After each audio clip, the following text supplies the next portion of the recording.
This is the third time Ish has gone to the southern part of the quarry, as he believes it still hides traces of pyrite. However, during the excavation, the geologist ends up being bitten by a rattlesnake and makes a cut in his hand to try to suck out the venom. While reaching for his cell phone to call for help, Ish drops it in a hole and runs through the forest in an attempt to reach his cabin in time to call the hospital. However, when he gets there, the man starts to feel sick and ends up fainting while his body tries to detoxify itself. In the following hours, Ish faces the greatest pain he has ever felt in his life and suffers a high fever.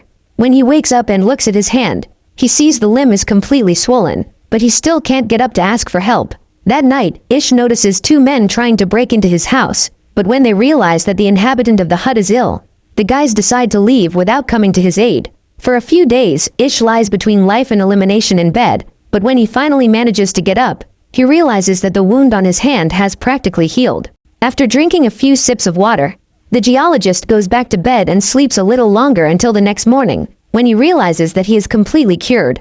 After washing up, he walks over to his car and notices that it is covered in dust, as if it had been sitting there for a long time. When he arrives in San Francisco, Ish realizes that the place is abandoned and tries to understand what happened, as he finds human bodies in the middle of the street.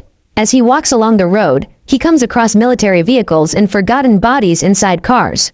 On a sign, he sees a message saying that, due to the global infection caused by a highly contagious pathogen, the US government has suspended shelters. After reading this message, Ish realizes what happened while he was out and drives to his parents' house. When he gets there, the geologist realizes that his relatives were taken by surprise by the pathogen a few days ago, as they were interrupted during a meal. When he enters the room, Ish finds his father's corpse on the bed and his mother's body lying in the bathroom.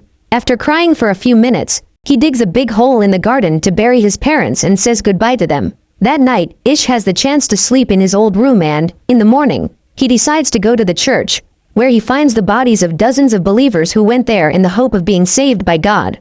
Ish then goes to the supermarket to pick up some survival items and tries to leave the city, but finds that the bridge is closed. Furious, the man realizes that his only way out is by road and drives non-stop until he reaches Los Angeles, which is also empty. After taking a hot dip in the rooftop pool, Ish decides to go to the bar and is surprised by the sudden arrival of Milton and Anne.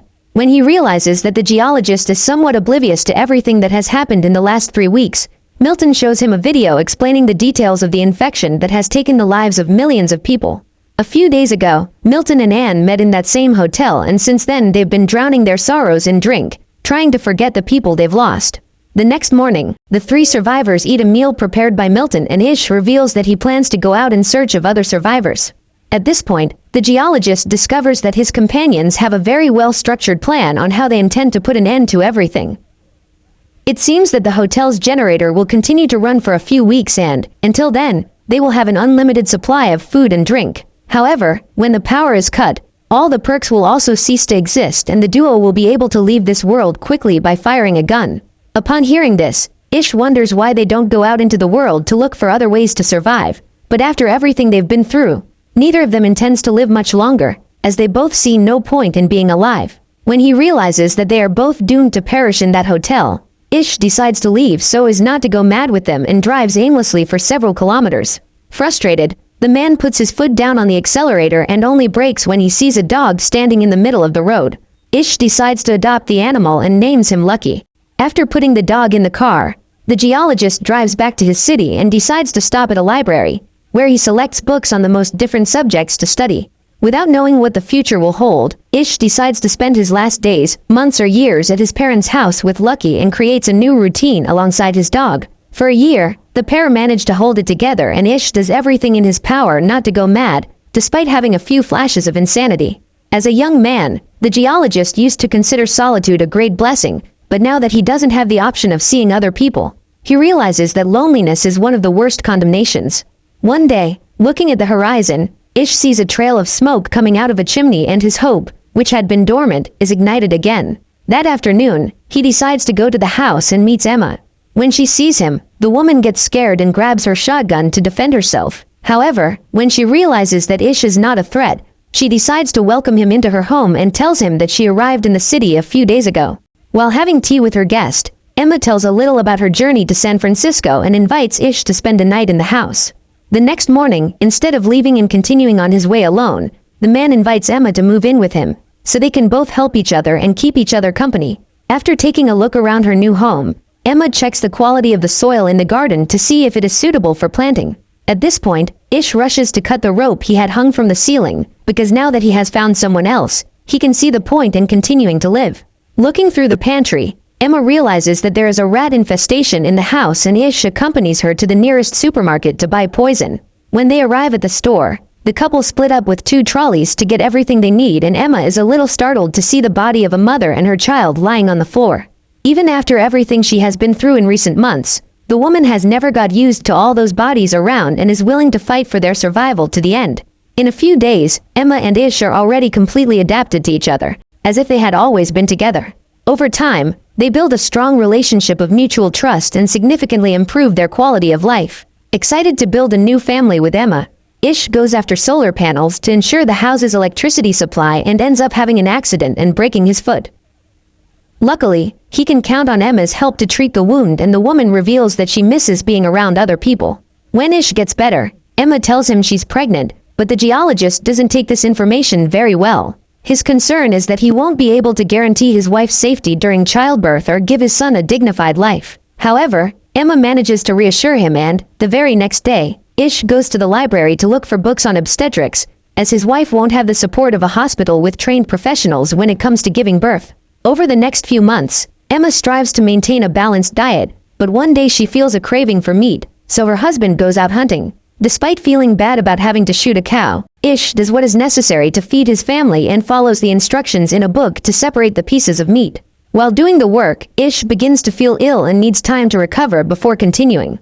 After removing all the parts he needs from the animal, the man returns home and finally finishes assembling the solar panels. With the disappearance of their natural predators, rats multiplied rapidly and came to dominate the streets of San Francisco. In the middle of the night, the couple notice the rodents approaching and rush to get rid of the garbage before they invade the house. While Emma shoots the invaders to stop them crossing the fence, Ish lights a fire to get rid of the garbage and burns the carcass of the cow he hunted days ago, because the smell of the animal is attracting the rodents. However, the plan doesn't go exactly to plan and the animals keep trying to get into the house. The pair quickly entered the house and began sealing all the doors and windows with tape to keep the infestation out. However, when all the exits are blocked, Ish realizes that Lucky is trapped outside and quickly opens the door to save his dog. At that moment, dozens of rats enter the house and the man spends the whole night trying to exterminate them. After eliminating the invaders, he helps Emma treat Lucky's wounds and the dog manages to survive. As the days went by, the rats were eliminated by the street cats, who did better surviving on their own than the dogs. When the time comes for her baby to be born, Emma receives all the support she needs from her husband and, even without any medical help, the couple manages to give birth without any complications. In the 6th year after the apocalypse, Ish is returning home after a long day of hunting and accidentally runs over an animal on the road. When he goes down to check if the creature is alive, he comes across a girl and runs after her to try to make some kind of contact. Frightened, the girl tries to keep him away, but soon realizes that Ish doesn't intend to hurt her. At this point, the man tells her that he is married and has 2 children. In addition, he and his wife live with another couple and he says that Evie can live with them if she has nowhere else to go. However, instead of joining the group, the young woman decides to go alone through the forest, but when Ish returns to the vehicle, she follows him and hides in the back of the truck. When he gets home, the man introduces his family to Evie, but the girl remains silent and Ish decides to give her time to get used to it. At dawn, Maureen brings breakfast to the girl, but Evie attacks her and doesn't allow the woman to go near her. However, with a little time and patience, she manages to win the young woman's trust and, while Evie is showering, Maureen decides to take a look at the items in her backpack. In doing so, the woman finds a notebook of sinister drawings and prepares a room to receive her new guest. Meanwhile, Ish and Jorge go hunting and find the hut where the girl used to live with her family. Despite having no idea what happened to Evie's family, the pair know that something very bad happened there. When they get home, they read the letter Maureen found in the girl's backpack and discover that Evie has stopped talking because of the trauma she suffered. At that moment, the family decides to adopt her to ensure that she has the chance to live a happy childhood. A few weeks later, Emma and Ish's 3rd child arrives and the couple are overjoyed. About a year later, while the children are playing in the garden, Ish hears someone approaching and takes out his gun. In the company of Emma and Jorge, Ish goes out to look for the invaders and finds Molly's family. The woman says she read the notice Ish and Emma wrote on the wall 7 years ago about the existence of other survivors and decided to go to them. After feeding them, Maureen and Jorge reveal that there is a house available in the neighborhood, should they be interested in staying in the city. The problem is that Ish doesn't agree with this idea and reveals to his wife that he has the feeling that these people can't be trusted. Even so, Emma manages to convince him to give the newcomers a vote of confidence and, the next day, Ish goes out with them to get food. During the search, Molly breaks into an abandoned hospital and confronts a street dog to get supplies. After scaring the animal away with a fire extinguisher, the doctor opens the medicine cabinet and grabs everything she can carry. As time went by, Ish realized that he could trust those three strangers and, once again, Emma's instinct proved to be right. With Jean's pregnancy, the family grew even larger and the woman received all the support she needed from her new friends to take care of the new baby. A while later, Maureen also gave birth to her first child and Jorge was thrilled to become a father. Before long, the three families had become a small community and came together to organize a party for Heather's 13th birthday. That day, a heavy storm hits and the girl realizes that Lucky isn't at home. Worried about his dog, Ish goes out in the rain to look for him and finds the dog's body under a tree that has been blown down by the wind. Hearing her husband's cries, Emma soon realizes what has happened and goes over to try to console him, because she knows how much Ish loves that dog. In the morning, the man buries Lucky in the garden of his house and, while he is working, he sees a cougar approaching to attack the children. He immediately jumps in front of the animal and starts fighting it. Seeing the man who rescued her from the forest being scratched and bitten by the cougar, Evie decides to speak up for the first time in many years and starts screaming for help. Thanks to the girls' pleas for help, the other adults manage to arrive in time and Molly has the help of her friends to treat his injuries. After her husband receives all the necessary medical attention, Emma goes out to hunt the feline and eliminates the cougar with 3 shots. After a few weeks of recovery, Ish is walking again and is gradually able to make a full recovery. A few years later, Heather and Rafe, Jean's eldest son, come of age and decide to take a trip around the country to see the world outside San Francisco. After saying goodbye to their parents, the youngsters set off on their journey with the promise that they will return before winter. A few weeks later, the family is affected by a drought and Ish goes to the reservoir to find out what's going on. However, on the way, he comes across a trailer full of survivors and drives quickly back home.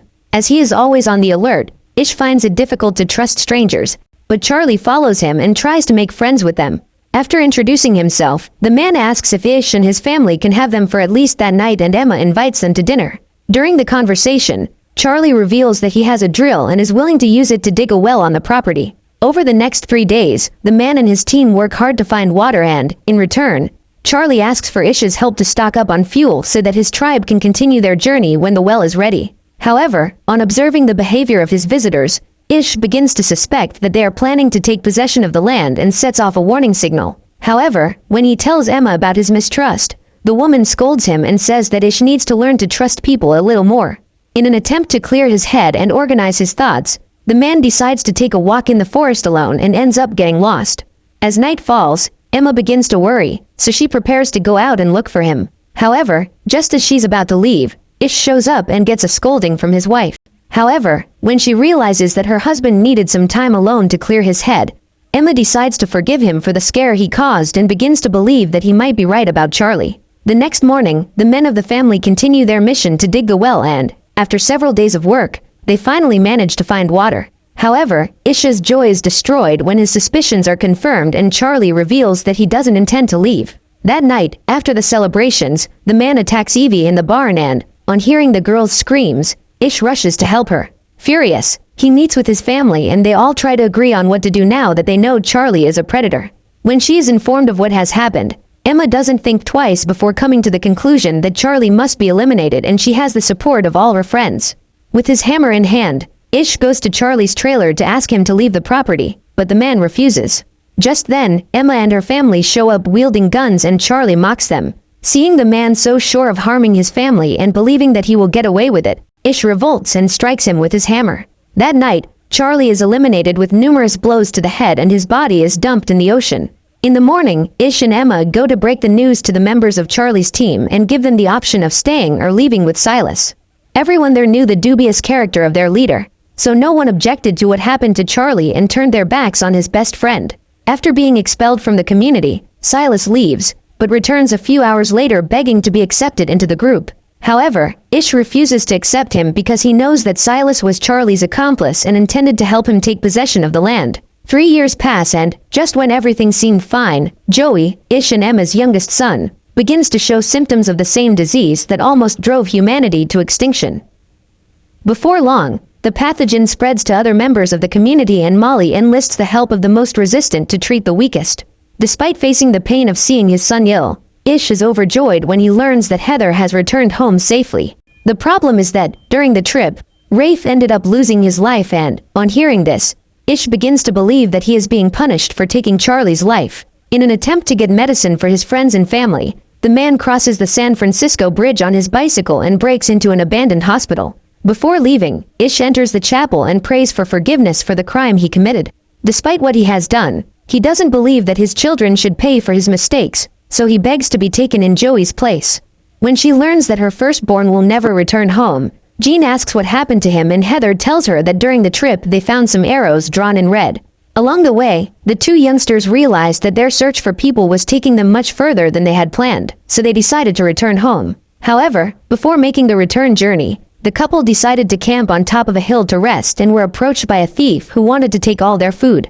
When he realized that the man was willing to hurt them, Rafe tried to defend himself, but ended up being hit in the stomach with a knife. Seeing her boyfriend injured, Heather became enraged and threw an axe at her enemy. After eliminating him, the young woman tried to stop the wound, but Rafe ended up losing a lot of blood and couldn't resist. The next morning, Corey asks about the appearance of the man who eliminated the young man and Heather describes the tattoos he had on his arm.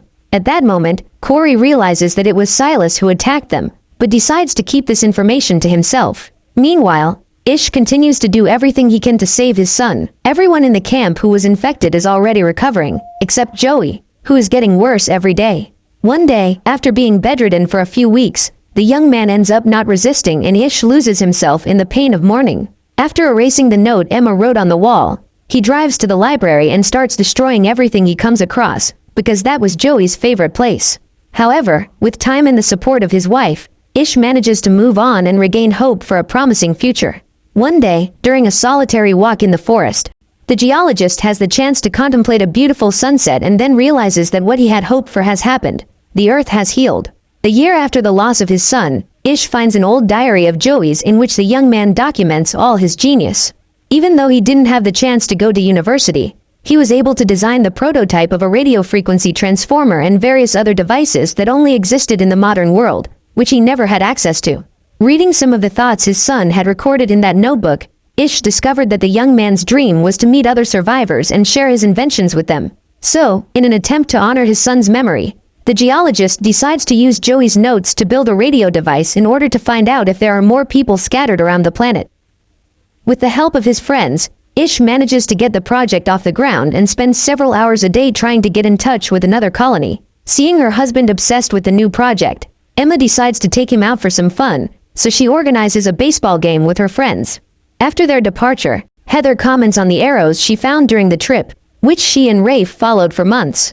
According to the young woman, the arrows were accompanied by a sequence of numbers and, on hearing this, Ish ran back to the radio. The man believes that by tuning in to the frequency of the numbers Heather has memorized, he will be able to contact other survivors. Excited about the possibility of finding more people alive, Emma and the other residents of the colony accompany Ish and are thrilled to hear Penelope's voice.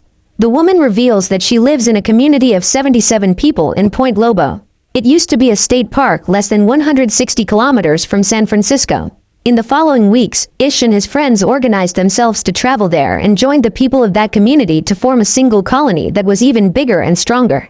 After 50 years since the start of the apocalypse that wiped out more than 90% of humans, the geologist passes his hammer on to Jack, Heather's eldest son, and feels lucky to have the chance to meet his grandchildren. So what did you think of this series? Leave it in the comments below. And if you liked the video, like and subscribe for more series recaps. See you next time.